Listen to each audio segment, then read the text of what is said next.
Hey everybody, it's Missy. Thanks for joining me today. I'm back with a new layout, and this is for the Precious Remembrance Shop design team. If you remember a few months ago, I did a guest design spot there, and Diane, the owner of the shop, asked me to join the design team. And so I said yes, because I love these stamps. And so I'm going to create my first design team project today. And I'm going to use the heart stamp from the Love Coupon stamp set. And I'm not a professional stamper. I don't make cards, and I don't really look for perfection when I'm stamping, because I mostly stamp on either a background or something like I'm doing today, and I'm creating embellishments, and I like for them to look a little distressed and kind of messy. And so I'm using some textured cardstock here, and it's actually a piece I've already used for another project, and I'm using distress inks. And so when I stamp these, it's going to look kind of splotchy and messy, and you can see some of the texture through the stamp because of the texture on the cardstock, and that's the look I was going for. So I'm not going for perfection here. I like that some of them are kind of splotchy and imperfect. I even stamped multiple colors together to create some layers of colors. I just like for it to look kind of messy and not 100% perfect. Now, if you want it to look that way, I would suggest using a smooth cardstock. You're going to get a better stamped image that's going to be a little more clear. But I was going for kind of the messy, sketchy look, and so I was perfectly happy using textured cardstock and the distress inks there. So my picture here is full of color. My daughter's shirt has all kinds of the rainbow colors on there, and so I thought I would recreate all those colors using these hearts, and I fussy cut them all out. And so now I have a bunch of little embellishments to use, and I sped this up a lot because it's mostly me just kind of arranging all of the hearts according to color. Since her shirt is mostly pink, I started with the blue, and so I want to put the pink the farthest away from her. And I just kind of wanted it to look like maybe an explosion of hearts kind of coming out from behind the picture. That's kind of my idea. I pulled a bunch of washi tape from my stash that I'm going to use, and I can't tell you for the life of me what brands they all are. All my washi tape is in a huge container, and I just kind of sift through it and find the colors that I need. So for my background here, now actually I'm going to wind up doing two backgrounds. I do this one first, and I'm using the same distress inks. I'm just smushing them down onto some plastic, spritzing it with water, and then flipping it over and smushing it down. It's the same concept as if I was using shimmers or watercolor palette or gelatos. These distress inks work fabulous for this technique, and the colors are just beautiful. And so I just wanted, you know, the same colors that I had in the hearts. And when I overlap the blue onto the yellow, I got a really pretty green there. And I love how this is looking. But what's going to happen is I'm going to change my mind on how I wanted to start the background. And so I'm going to change it here. And I love how this looks. I didn't create something that I hated. I changed my mind. And so, and something else is where I wanted to position my photo. It covered up the prettiest part of this background. I love the center part of this, where I've got the green and the blue and the pink and the yellow all kind of really close together. And that's exactly where my picture is going to go. And so when I put the picture down, it covered it up, and I thought, I don't want to cover that part up. I think that's the prettiest part of how this watercolor turned out. See, when I put the picture down, it's covered up. But I keep going with it for a while. I just wanted to keep this part in this video to show you that, you know, it's okay to change your mind. I really wasn't sure what I was doing here. I just wanted to experiment. I wanted to layer in lots of colors. So I just start to tear the washi tape. I've got different colors, and I'm just going to start to kind of create a messy frame around my picture. And I've got pink and white stripe. I've got the green with the polka dots, some light blue, some orange, some yellow diagonal stripe tape. I just picked several colors that I already had going in the inks of the hearts. And this looks okay. I don't dislike it, but the more I went with it, and once I get all these washi tapes down, I don't know, it just didn't I just kind of changed my mind. And I don't really have a collection to use for this. I wanted to create something with just white cardstock from the beginning. I wanted white cardstock as the background. I wanted to create those hearts on white background and then kind of come in with all this color and really make it pop. And then when I realized that I wanted to scrap this photo, it sort of just, you know, was color overload. See how the middle of the washi tape is so pretty right there in the center of it? I didn't want to cover that up. No matter how I turned the paper, I thought that's the prettiest part. And my picture was going to cover it. So I thought, no, this isn't going to work. So I'm going to peel off all this washi tape and get another sheet of cardstock. And this time I'm going to start with the washi tape. And I still have that other background. I'm not going to throw that away because I really did like it.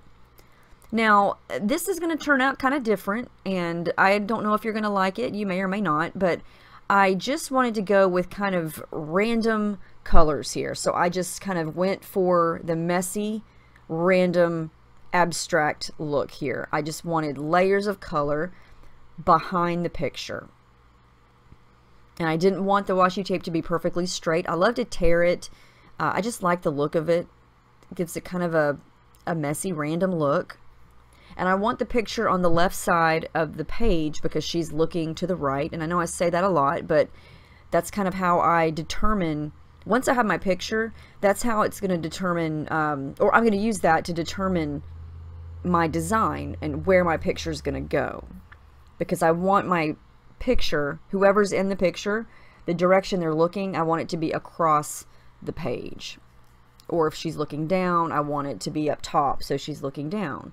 But she's looking across, and so I'm going to position all those hearts to where it looks like she is looking at the hearts. Alright, so I'm going to kind of do the same thing I did earlier. I'm coming in with the Distress inks, and I'm doing a little bit of the same thing. And I do add some shimmers in. I do add some sprays from my Shimmers Vibes, I believe it was. But I do use the ink pads a lot also. And I just want some color down for something to go behind the hearts. But not too much because the hearts are pretty busy and colorful themselves. And I've got all that washi tape going on. This was just one of those layouts where I just kind of said, let's try this and see what it looks like. I didn't really have a plan other than the hearts. And I knew I wanted to, you know, create a messy background like I'm doing here. But, yeah, I think it turns out okay. It's different. Okay, so I let all that dry, and I took some of the colors of thread that I have that match here, and I just did some straight stitching through there just to add a little bit more texture. And I am going to pop my photo up a little bit with some foam, so I'm going to stick that behind the picture, and I also added some tissue paper there. And then I'm going to start to glue in the hearts. Now I'm going to glue them down this time because I don't want to put them all down and then have to move them again because it does take a while. So I sped this up quite a bit.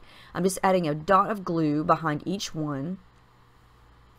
And so you can see on a lot of these hearts, I would dab the stamp into the ink pad and then stamp it, and it would be really dark and bold, and then I would stamp it again and again, and with each stamping it would get lighter and lighter, and so I created different shades of each color, and then I would stamp, you know, like the pink and the yellow together, and it would create a really pretty light orange color, and I love how that turned out. So I've got all the hearts down. I love how that looks. I think that's really pretty. I love the rainbow color. I've got so much rainbow going on this. I hope this is not rainbow overload. I love rainbows, and especially when it's in my picture. I can't help it. So I'm going to just start to add a little bit of thread. Now this is the part of this layout where I struggled, and I love making layouts like this where I don't really have a collection in front of me at all. I just sort of build it from cardstock. But then I struggle with embellishments. And so I went through random bags of stuff that I have, and I found this puffy sticker sheet. I think this is an exclusive hip kit from a few months ago. Found that little green border piece, and I thought, well, that matches. I'll use that. And then I cut these two really skinny open hearts on white cardstock, and this word. I thought I wanted a white title, but the more I look at it, the more I didn't like it. And I just kind of glued these little hearts down. I just wanted something else behind the picture, but I didn't want it to be anything of a specific color, because I'm like, what color would I use? There's way too much color going on already. So I pulled these from my stash. These are some, I believe, Amy Tangerine thickers. They're white with silver stripes. I believe they were called Alex. And I'm going to name this layout All Smiles, because she was really smiling and laughing in it. And then I'm just trying to figure out where to put it. Do I want to overlap the hearts, or do I want to put it below the hearts? Because I wanted the title to be kind of subtle, and I wanted it to be light, because I've got all kinds of color already going on. Now, I dug into the Fancy Pants Joy Parade collection, and it matched perfectly, and there is a lot of stuff. And it was very overwhelming, because there were a couple of bags of embellishments that I had there, and everything matched, but nothing really worked in the right spots except some of the flare. So I stitched through the title there before I glued down the flare, and I'm going to use this pink flare. It says Life's a Party, and I like the pop of pink right there. It matched perfectly, and I thought it went well since she's laughing and having a good time. And see, here I go. I rifle through. Everything matches. Everything matches so perfectly. But I didn't want to add to the busy factor, because my background is plenty busy. I didn't want to cover up any more of those hearts, because they're sort of the star of the layout. But I did want to build something else. I'm going to build a little cluster down at the bottom. And these are all from Fancy Pants Joy Parade. Just some little die cuts that have words. You know, remember this. Something about laughs. I can't remember exactly what it says. And then that little piece that says fun. And so what I'm going to do is come back into the washi tape and create some more strips to match all of those strips over on the left. And this did not turn out anything like I was expecting it. I just kind of started going and went with it, and this is how it turned out. And I think it coordinates well with the photo, and I like it. I love the hearts. I think this is a fun thing to do if you do have stamps and you're kind of afraid to stamp on a layout. Stamp it on some scrap cardstock and cut it out, and then you can move it around. You can use it as an embellishment, and you can make it any color you want. And so I really like how the hearts turned out. And I am going to add a little bit of the darker blue flare. No, that's not flare. That's thread. Hello. And then I'm going to finish this off with some sequins from Spiegel Mom Scraps, because I have some, I think, of almost every color, and they always match. And then my camera got full, and I ran out of time. And so I just finished gluing down the sequins, and I added some journaling and the date. And that's the final layout. I love how it turned out, even though kind of along the way I was kind of nervous about continuing it, because I just wasn't sure what I was going to add to it. But I think it turned out well. I went light on the embellishments just because, you know, when the background is really busy and bright like this, if you add too much, it's just going to be overwhelming. So I hope you guys liked it. I think it turned out pretty cool. Let me know if you have any questions about any of the stamps or any of the techniques that I used, and I will see you guys in the next video. Thank you so much for watching. Have a great day.